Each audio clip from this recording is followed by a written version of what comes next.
പാമ്പിനെയൊക്കെ നേരിട്ട് കണ്ടിട്ടുണ്ടോ? പാമ്പൊക്കെ വന്ന് ഉപദ്രവിക്കുവോ? പാമ്പിനെ നേരിട്ട് കണ്ടോന്ന് ചോദിച്ചു കഴിഞ്ഞാൽ മഹാവിഷ്ണു എങ്ങനെയാണ് സർപ്പത്തിന്റെ പുറത്ത് കിടക്കുന്നത് അതുപോലായിരുന്നു ഞാൻ. ആർക്കും പറഞ്ഞാൽ ആരും വിശ്വസിക്കത്തില്ല. അശുദ്ധമായിരിക്കുമ്പോൾ പോലും അവരെന്നെ വിട്ടു പിരിഞ്ഞിട്ടില്ല.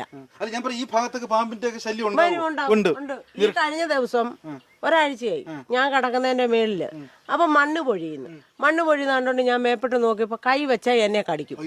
അവിടെ ഇരിക്കുന്നു. അപ്പൊ ഇവരെല്ലാം അപ്പുറത്ത് കിടക്കുന്നത്, ഞാനിവിടെ ഒറ്റയ്ക്ക് കിടക്കണം. അന്നേരം ഞാൻ ഇതിനോട് ചോദിച്ചു, നീ എന്തിനാ എൻ്റെ അടുക്ക വന്നേ?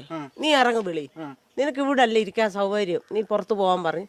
നീ എന്നോട് എന്താ എപ്പോഴേ പറയാഞ്ഞെന്ന് ചോദിച്ചോണ്ട് അത് തന്നെ ഇറങ്ങി. പക്ഷെ മൂർഖൻ പാമ്പിനെ വഴക്ക് പറഞ്ഞു. അതിന് മനസ്സിലായി, നീ എന്തിനാ ഇവിടെ വന്നേ, നീ മനുഷ്യന്റെ കൂടെ ഇറങ്ങാൻ പറഞ്ഞു വെളി, നിനക്ക് ഇവിടെ അല്ലേ ഇരിക്കണം, നീ കാട്ടി പോന്ന് പറഞ്ഞു. അത് അന്നേരം തന്നെ ഇറങ്ങി. ആ പാതിരാത്രിക്ക് അത് അന്നേരം തന്നെ ഇറങ്ങി വെളിയിൽ പോയി. പിന്നെ അത് എങ്ങോട്ടാ പോയെന്ന് ഇല്ല.